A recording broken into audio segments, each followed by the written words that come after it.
ಅದು ವಿವಾದ ಸ್ವರೂಪ ಪಡ್ಕೊಂಡಿದ್ಯಾಕೆ? ಬಹಳಷ್ಟು ನಾನು ಚರ್ಚೆ ಹೇಳಿದ್ನಲ್ಲ, ಆಗಿದ್ಯಾಕೆ? ಅದರೊಳಗಡೆ 3 ಜನ ಮೂಲವಾಗಿದ್ದರು. ಒಬ್ಬರು ಈ ಅಧಿಕಾರಿ ಏನು ಕಾವೇರಿ ವನ್ಯಜೀವಿ ಧಾಮದಲ್ಲಿದ್ದರು, ಅವ್ರ ಮೇಲೆ ಸಾಕಷ್ಟು ಬೇರೆ ವಿಚಾರಗಳಿದೆ. ಲೋಕಾಯುಕ್ತ ಅದೊಂದು ಕೇಸ್ ಇದೆ, ಈಗಲೂ 2 ಕೇಸ್ಗಳು ಪೆಂಡಿಂಗ್ ಇದೆ. ಆ ವ್ಯಕ್ತಿ ಬಂಡೀಪುರಕ್ಕೆ ಬಂದರು.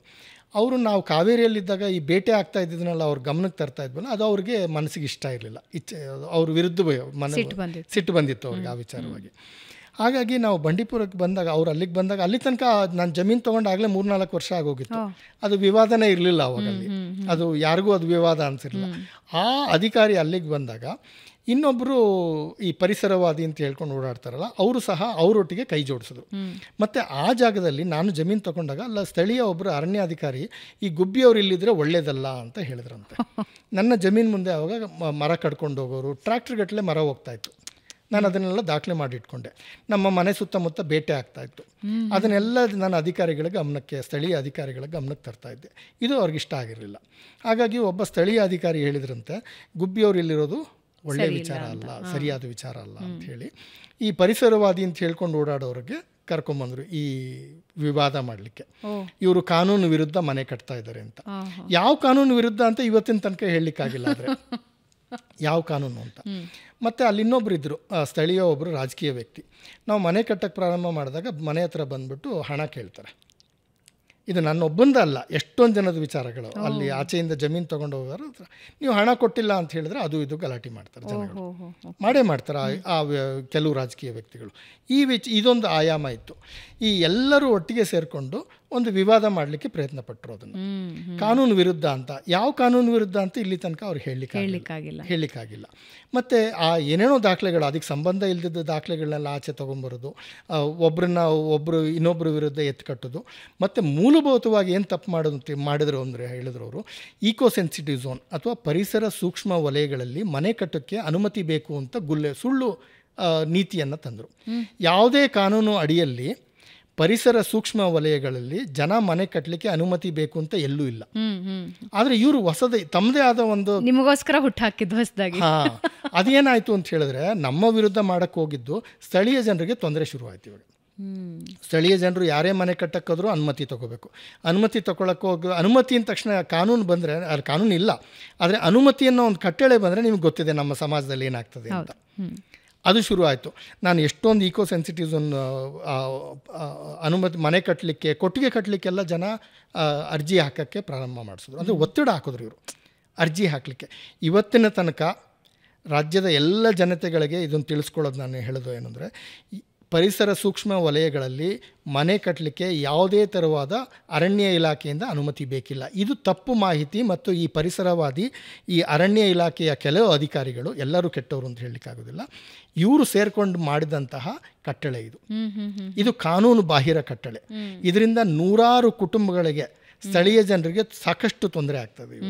ಯಾಕೆಂದರೆ ನನಗೆ ಪರಿಚಯದವರು ಹಳ್ಳಿ ಜನ ಹೇಳ್ತಾರೆ, ಒಬ್ಬ ವ್ಯಕ್ತಿ ಇದ್ದಾನೆ ನಮ್ಮ ಜಮೀನಿನ ಹತ್ರ ಒಬ್ಬ ವ್ಯಕ್ತಿ. ಆ ವ್ಯಕ್ತಿ ಪಾಪ ಮಗಳಿಗೆ ಮದುವೆ ಮಾಡಬೇಕು. ಅವನ ಮನೇಲಿ ಹೇಳಿದ್ರಂತೆ, ನಮ್ಮದು ಅಂತ ಒಂದು ಮನೆ ಇದ್ದರೆ ಒಳ್ಳೆ ಕಡೆ ಗಂಡು ಸಿಗ್ತದೆ ಅಂತ. ಅವನಿಗೆ ಪಂಚಾಯತಿಯಿಂದ ಮನೆ ಕಟ್ಕೊಳ್ಳಿಕ್ಕೆ, ಚಿಕ್ಕೇಲ್ಚೆಟ್ಟಿ ಅಂತ ಗ್ರಾಮ, ಅದು ಮನೆ ಕಟ್ಕೊಳ್ಳಿಕ್ಕೆ ಅವನಿಗೆ ಅವಕಾಶಕ್ಕೆ ಮಾಡಿಕೊಟ್ಟಿದ್ದಾರೆ. ಅವ್ನು ಮನೆ ಕಟ್ಟಲಿಕ್ಕೆ ಹೋದರೆ ಅಲ್ಲಿನ ವಲಯ ಅರಣ್ಯಾಧಿಕಾರಿ ಬಂದು ನಿಲ್ಲಿಸಿದ್ದಾರೆ. ಯಾಕೆ ಅಂತ ಹೇಳಿದ್ರೆ, ಪರಿಸರ ಸೂಕ್ಷ್ಮ ವಲಯ, ಇಲ್ಲಿ ನಿನ್ಗೆ ಅನುಮತಿ ಬೇಕು ಅಂತ. ಯಾವ ಕಾನೂನು ಅಡಿಯಲ್ಲಿ ಅನುಮತಿ ಬೇಕು ಅಂತ ಕೇಳೋ ಅಂಥ ಶಕ್ತಿ ಇಲ್ಲ ಅವ್ರುಗಳಿಗೆ. ಹೌದು, ಹಳ್ಳಿ ಜನರಿಗೆ ಪಾಪ ಮುಗ್ಧರ ಬಹಳ ಭಯ ಇರ್ತದೆ. ಹಂಗಾಗಿ ಅವನ ಮನೆ ಕಟ್ಟಲಿಲ್ಲ, ಅವನ ಮಗಳು ಮದುವೆ ಮಾಡಿಲ್ಲ. ಇದು ಈ ಪರಿಸರವಾದಿ ಮಾಡಿರುವಂತಹ ಗುಲ್ಲೆಬ್ಸಿರುವಂಥ ವಿಚಾರ. ಆದರೆ ಅಲ್ಲಿ ರಿಸಾರ್ಟ್ಗಳು ಬರ್ತದೆ. ಆಮೇಲೆ ಈ ವನ್ಯಜೀವಿಗಳ ಮೇಲೆ ಕೆಲಸ ಮಾಡುವಂಥ ಹಲವಾರು ಜನಗಳು ಈ ಥರ ಇವಾಗ ಉದಾಹರಣೆಗೆ ರಾಜರ್ ಬಿನ್ನಿ, ನಮ್ಮ ದೇಶದ ಖ್ಯಾತ ಕ್ರಿಕೆಟ್ ಆಟಗಾರರು, ಅವ್ರದ್ದು ಬಂಡೀಪುರ ಸೂಕ್ಷ್ಮ ವಲಯದಲ್ಲಿ ಒಂದು ಜಮೀನಿದೆ, ಮನೆ ಇದೆ. ಅದ್ರ ಬಗ್ಗೆ ಯಾಕೆ ಇಲ್ಲಿ ತನಕ ಕಾಂಟ್ರವರ್ಸಿ ಆಗಿಲ್ಲ? 10 ಜನ ವನ್ಯಜೀವಿಗಳಲ್ಲಿ ಕೆಲಸ ಮಾಡೋರು, 10 ಜನ ರಾಜ್ಯ ವನ್ಯಜೀವಿ ಮಂಡಳಿಯ ಸದಸ್ಯರುಗಳು ಕಾವೇರಿ ವನ್ಯಜೀವಿ ಧಾಮದಲ್ಲಿ, ಬಿಳಿಗಿರಿ ರಂಗನ ಬೆಟ್ಟದಲ್ಲಿ, ನಾಗರಹೊಳೆಯಲ್ಲಿ, ಬಂಡೀಪುರದಲ್ಲಿ, ದಾಂಡೇಲಿಯಲ್ಲಿ ಎಲ್ಲ ಕಡೆ ಜಮೀನು ತೊಗೊಂಡು ಮನೆ ಕಟ್ಟಿದ್ದಾರೆ. ಅದನ್ನು ಯಾಕೆ ಇಂದೂ ಇಲ್ಲಿ ತನಕ ಅದು ಒಂದು ಕಾಂಟ್ರವರ್ಸಿ ಅಂತ ಹಾಕಲಿಲ್ಲ? ಯಾವ ಕಾನೂನಿನ ಅಡಿಯಲ್ಲಿ ಮನೆ ಕಟ್ಕೊಳ್ಳಿಕ್ಕೆ ಅನುಮತಿ ಬೇಕು ಅಂತ ಬರೆದಿದೆ? ಎಲ್ಲೂ ಇಲ್ಲ. ನಿಮಗೊಂದು ತಕರಾರು, ನೀವು ಅಲ್ಲಿಂದ ಹೊರಟ್ರೆ ಅವರಿಗೆ ಲಾಭ, ಅವರಿಗೆ ಲಾಭ, ನಾವಲ್ಲಿದ್ರೇ ತೊಂದರೆ ಅಂತ ಹೇಳಿ ಇದನ್ನೆಲ್ಲ ಮಾಡಿದರು. ಅದು ಬಿಡಿ, ಅದು ಏನು ಅಂತ ಹೇಳಿದ್ರೆ ನಾವೊಂದು ಮಾದರಿ ಮಾಡಿದ್ದೀವಿ. ಈಗ ಯಾರೇ ಬೇಕಾದರೂ ಬಂದ್ಬಿಟ್ಟು ಇವಾಗ ವನ್ಯಜೀವಿಗಳಿಗೆ ಪೂರ್ವಕವಾಗಿ ನಾನು ಜಮೀನನ್ನ ಹೇಗೆ ನಿಭಾಯಿಸ್ಬೋದು ಅಂದರೆ ಅಲ್ಲಿ ತೋರಿಸ್ಲಿಕ್ಕೆ ಒಂದು ಮಾದರಿ ಇದೆ. ಇದು ಅಲ್ಲಿ ನಾನು ಒಬ್ಬನೇ ಮಾಡಿದ್ದೀನಿ ಅಂತಲ್ಲ, ಇನ್ನೊಬ್ರು ಇದ್ದಾರೆ, ಅಲ್ಲಿ ಇನ್ನೊಂದಿಬ್ಬರೂ ಸಹ ಮಾಡಲಿಕ್ಕೆ ಪ್ರಯತ್ನ ಪಟ್ಟಿದ್ದಾರೆ. ಈ ಥರ ನಾವು ಮಾದರಿ ಮಾಡಿದ್ರೆ ಮಾತ್ರ ಬೇರೆಯವರಿಗೆ ತೋರಿಸ್ಲಿಕ್ಕೆ ಸಹಾಯ ಆಗೋದು. ಆಮೇಲೆ ಈ ದಟ್ಟಾರಣ್ಯಗಳಲ್ಲಿ, ಸಂರಕ್ಷಿತ ಅರಣ್ಯ ಪ್ರದೇಶಗಳನ್ನು ಕೆಲವರು ಕೊಳ್ಳೆ ಹೊಡಿತಾರೆ ಅನ್ನೋ ಆರೋಪ ನಿರಂತರವಾಗಿದೆ. ಅಂದರೆ they will create a resort there, ಹಂಗಾಗತ್ತಾ? ಅಂದರೆ ತುಂಬ ಆಗ್ತಿದೆಯಾ ಅಥವಾ ಈ ಕಂಟ್ರೋಲ್ಡ್ ಆಗಿದೆಯಾ? ನಿಜಾನ ಅದು? ಅಂದರೆ ರಕ್ಷಿತಾರಣ್ಯದ ಒಳಗೂ ಒಂದಷ್ಟು ಕದೀತಾರೆ ಜಾಗಗಳನ್ನು ಅಂತ, ಹೌದಾ? ಖಂಡಿತ ಇದೆ. ಎಷ್ಟೋ ಕಡೆ ಇವಾಗ ನಮ್ಮ ರಾಜ್ಯದ ಅತಿ ಹೆಚ್ಚು ಭೂ ಒತ್ತುವರಿ ಅಥವಾ ಅರಣ್ಯ ಒತ್ತುವರಿ ಇರೋದು ಶಿವಮೊಗ್ಗ ಜಿಲ್ಲೆಯಲ್ಲಿ. ಶಿವಮೊಗ್ಗ ಜಿಲ್ಲೆಯಲ್ಲಿ ಸುಮಾರು 85,000 ಎಕರೆನೋ 1 ಲಕ್ಷ ಎಕರೆನೋ ಅರಣ್ಯ ಒತ್ತುವರಿಯಾಗಿದೆ. ಅದು ಎಲ್ಲ ಥರ ವ್ಯಕ್ತಿಗಳು ಮಾಡ್ತಾರೆ. ನಾವು ಒಬ್ಬರೇ ಇಂಥವ್ರು ಮಾತ್ರ ಮಾಡ್ತಾರೆ ಅಂತ ಹೇಳಲಿಕ್ಕಾಗಲ್ಲ. ಕೃಷಿಕರು ಮಾತ್ರ ಮಾಡ್ತಾರೆ ಅಂತ ಹೇಳಲಿಕ್ಕಾಗೋದಿಲ್ಲ, ಉಳ್ಳವರು ಮಾತ್ರ ಮಾಡ್ತಾರೆ ಅಂತ ಹೇಳಲಿಕ್ಕಾಗೋದಿಲ್ಲ. ಸಮಾಜದಲ್ಲಿ ಎಲ್ಲ ವರ್ಗದ ಜನನೂ ಮಾಡೇ ಮಾಡ್ತಾರೆ, ಅದರೊಳಗಡೆ ಏನು ಅನುಮಾನ ಇಲ್ಲ. ನಮ್ಮ ರಾಜ್ಯದಲ್ಲಿ ಆಗಿರುವಂತಹ ಅರಣ್ಯ ಒತ್ತುವರಿ ಬಹಳ ದೊಡ್ಡ ಮಟ್ಟದ ಅರಣ್ಯ ಒತ್ತುವರಿ ಆಗಿದೆ. ನೀವು ಹೇಳೋದೂ ಸರಿ, ಅದರೊಳಗೆ ನಿಜಾಂಶನೂ ಇದೆ, ಅದರೊಳಗಡೆ ಏನು ನಾವು ತಪ್ಪು ಅಂತ ಹೇಳಲಿಕ್ಕೂ ಆಗೋದಿಲ್ಲ. ಮತ್ತು ಉಳ್ಳವ್ರೂ ಮಾಡ್ತಾರೆ, ಎಲ್ಲ ಥರ ಸಮಾಜದಲ್ಲಿರುವಂಥ ಎಲ್ಲ ಥರ ವ್ಯಕ್ತಿಗಳನ್ನು ಮಾಡಿದ್ದಾರೆ ಅದನ್ನು. ಅದರೊಳಗಡೆ ಏನು ತಪ್ಪು ಅದನ್ನು ಅಲ್ಲಗೆಳೆಯೋಕ್ಕಾಗೋದೇ ಇಲ್ಲ ಅದನ್ನು. ಓಕೆ.